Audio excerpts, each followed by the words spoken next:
30 days. That's how long the United States Navy has been holding one of the world's most critical choke points. And I've spent every single one of those days watching this standoff evolve, not through headlines, but through the data underneath them. Here's what the headlines won't tell you. 21% of all crude oil traded globally moves through the Strait of Hormuz. That's the figure the U.S. Energy Information Administration published, not an estimate. A structural fact about how the world's energy economy is wired. When Vice President J.D. Vance stood before cameras and called Iran's actions economic terrorism, and when President Trump posted on Truth Social that Iranian vessels approaching the blockade would be, quote, dealt with immediately, that was not campaign rhetoric. That was a declaration with a price tag attached to every barrel of oil on the planet. And that price tag, it's coming for your wallet next. If you want to understand exactly how, stay with me. Subscribe now, because this analysis goes several layers deeper than anything you've seen covered so far. Here's what most coverage gets wrong. They show you the surface, the military hardware, the angry statements, the maps with arrows and red zones, and then they stop right at the moment the analysis should actually begin. What I'm going to give you in this video is a strategic lens, one built not from today's headlines, but from tracking the economic architecture of Middle East geopolitics across multiple cycles of escalation and negotiation. We're going to go 4 layers deep. First, the anatomy of this economic pressure campaign, what it's actually targeting, and why the timing matters more than the tactics. Second, how Iran, Russia, China, and the broader international community are reading this moment, because their interpretation is fundamentally different from Washington's. And that gap is dangerous. Third, the strategic blind spot that almost no analyst is talking about. The scenario where prolonged instability doesn't hurt Iran most. It hurts someone else entirely. Fourth, and this is the one that matters to you personally, how decisions made in a strait you've never visited are already being priced into your daily life. But before we go there, there's one number that has been quietly ignored by virtually every major outlet covering this story. And that number changes everything. Let's establish the foundation. Because every layer of analysis I'm about to build rests on what is verifiable, documented, and cross-referenced. Start with the geography. The Strait of Hormuz is approximately 21 miles wide at its narrowest point. Through that corridor, according to the U.S. Energy Information Administration's most recent data, flows roughly 21% of all crude oil traded globally, approximately 17 million barrels every single day. There is no pipeline network, no alternative maritime route that can absorb that volume at scale if this strait is functionally disrupted. That is not an opinion. That is infrastructure reality. Now, the political trigger. Negotiations between the United States and Iran collapsed in April of 2026. The core impasse, confirmed by Reuters and the Associated Press, was Iran's nuclear enrichment program. The American delegation, led by Vice President J.D. Vance, demanded a 20-year moratorium on uranium enrichment activities, a demand framed as permanently closing any pathway to nuclear weapons capability. Iran's counterproposal was a 5-year pause. Both positions remain, as of today, irreconcilable. Following the collapse, President Trump issued a public statement on Truth Social ordering what he described as a full naval blockade of Iranian ports and shipping lanes through the Strait of Hormuz. Vice President Vance publicly characterized Iran's prior conduct in the strait as, and I'm quoting directly from his statement, economic terrorism. The administration's position was explicit. If Tehran could use the waterway as a pressure instrument, Washington would do the same. The USS Abraham Lincoln Carrier Strike Group is currently operating in the region. Arleigh Burke-class guided missile destroyers equipped with Aegis combat systems are enforcing the blockade perimeter. These are confirmed deployments, not speculation. Now, here is where the historical pattern becomes critical. Cast your mind back to 2018. The Trump administration withdrew from the Joint Comprehensive Plan of Action, the Iran nuclear deal, and reimposed sweeping sanctions on Iranian oil exports. The effect on Iran's export capacity was severe and well documented. According to IEA data, Iranian crude exports fell from approximately 2.5 million barrels per day in early 2018 to roughly 400,000 barrels per day by mid-2019. That is an 84% reduction in approximately 18 months. And yet the Iranian government did not fundamentally alter its nuclear posture during that period. Let that sink in for a moment. Maximum economic pressure was applied. The regime absorbed the shock internally at enormous cost to ordinary Iranians, but did not deliver the strategic concessions Washington sought. The JCPOA was not renegotiated on American terms. The nuclear program was not dismantled. I've been tracking this pattern across 3 administrations now, and what the data consistently shows is this. Economic coercion against Iran compresses their options, but it has never, historically, produced rapid capitulation on core security doctrine. Which raises the question that virtually no analyst covering this blockade is asking directly. If this playbook has been run before and produced incomplete results, what makes this iteration different? And more importantly, who else is absorbing the cost while we wait for the answer? Let's go beneath the surface, because the story being told in most Western coverage right now follows a clean, linear narrative. America applies pressure, Iran feels pain, Iran comes to the table, deal gets made. It's a satisfying framework. It's also dangerously incomplete. Iran's foreign ministry formally characterized the naval blockade as a violation of international maritime law, specifically citing provisions under the United Nations Convention on the Law of the Sea, known as UNCLOS. That legal argument, regardless of how Washington frames it, has found receptive audiences. China and Russia both pushed back through official diplomatic channels. Their position is not simply reflexive anti-Americanism. It reflects a calculated interest. Both nations have documented economic relationships with Iran built around energy trade. Mechanisms of oil for goods exchanged between Iran and both countries have been reported extensively by Reuters, the Financial Times, and the Wall Street Journal over the past 3 years. Disrupting Iran's oil export capacity doesn't just pressure Tehran. It disrupts supply chains that Beijing and Moscow have deliberately constructed as alternatives to dollar-denominated energy markets. India's response has been notably measured. As one of the largest importers of discounted Iranian crude during previous sanctions periods, a trade relationship documented by the IEA New Delhi faces a genuine dilemma: align too closely with Washington's pressure campaign and absorb higher energy costs. Distance yourself and risk diplomatic friction with a key security partner. Japan and South Korea, both heavily dependent on Middle Eastern energy imports, have expressed concern through diplomatic language about regional stability. Translation: they are watching their energy import bills with acute anxiety. The international picture, when you assemble it honestly, is not a unified front behind Washington's position. It is a fractured coalition of self-interests, each nation running its own calculation. And that fracture is precisely what Tehran is counting on.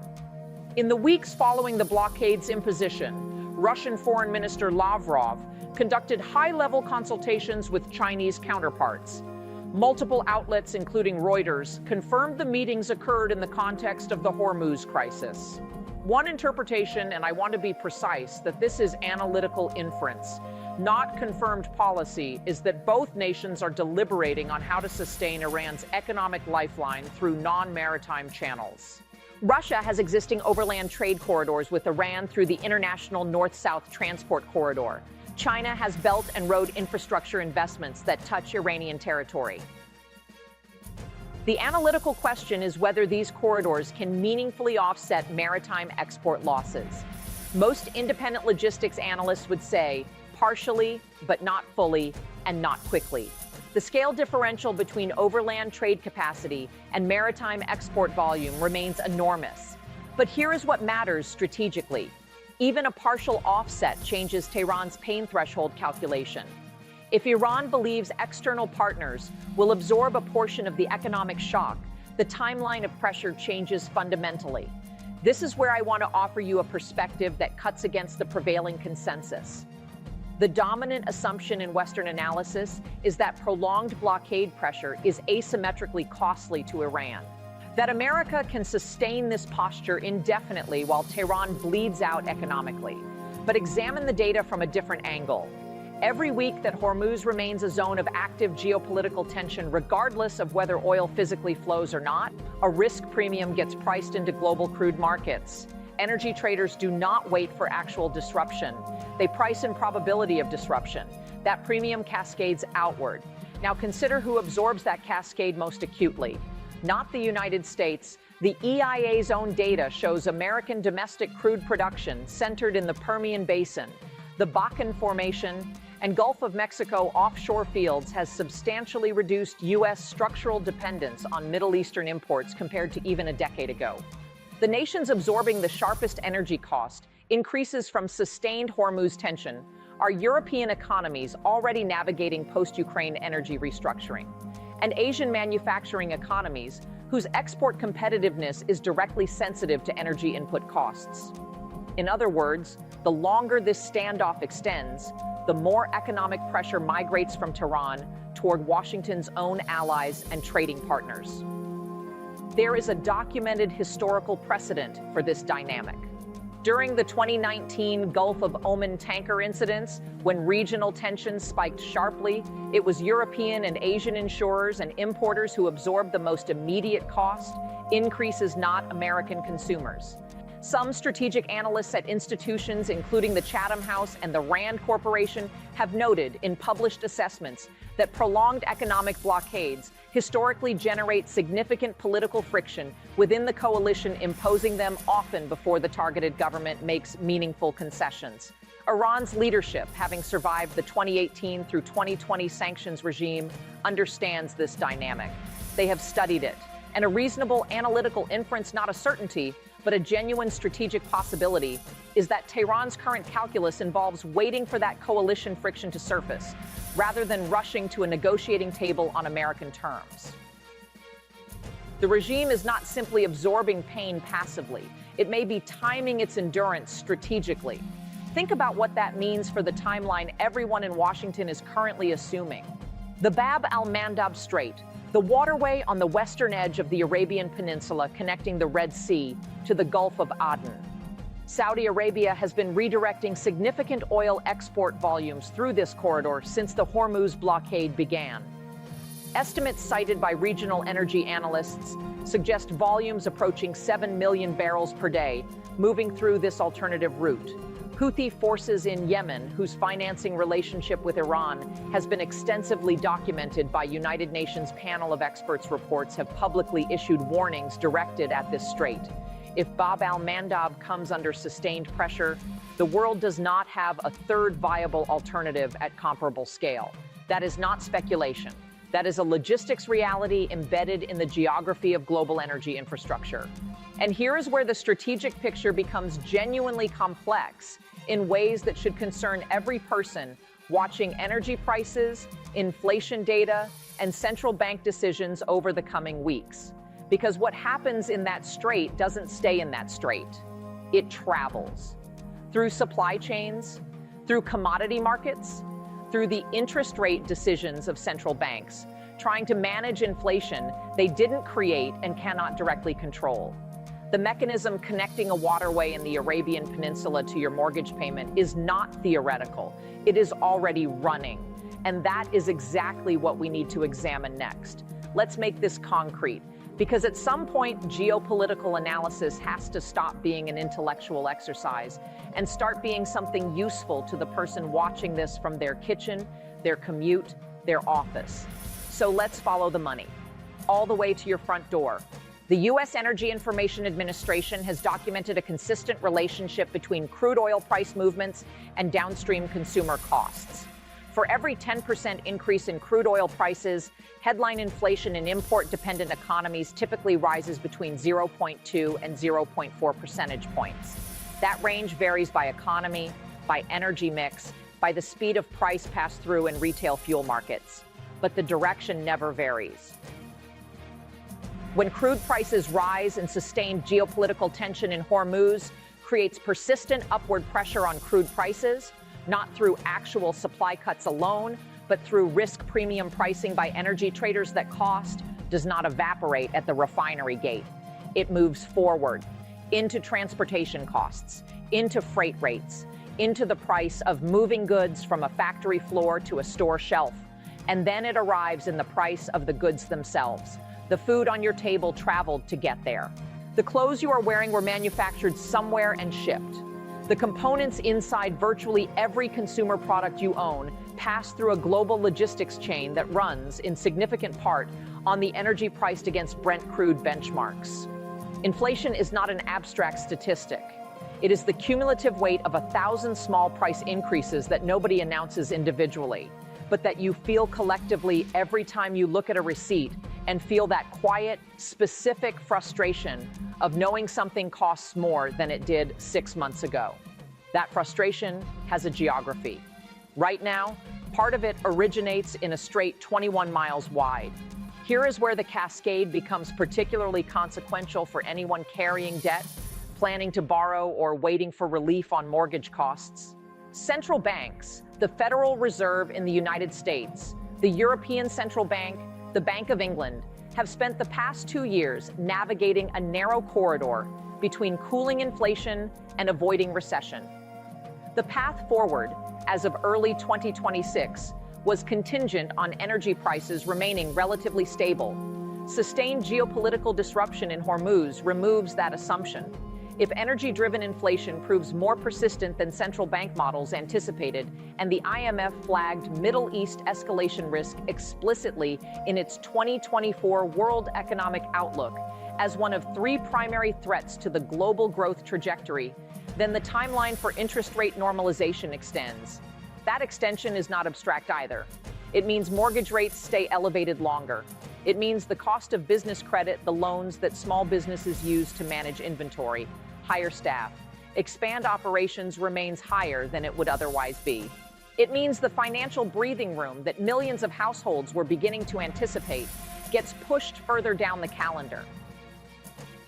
This one moves more slowly, but it moves. The economies most immediately exposed to sustained Hormuz disruption, Japan, South Korea, India, and the manufacturing export economies of Southeast Asia, are deeply integrated into global supply chains that feed consumer markets in Europe and North America. When energy costs compress their manufacturing margins, those economies adjust.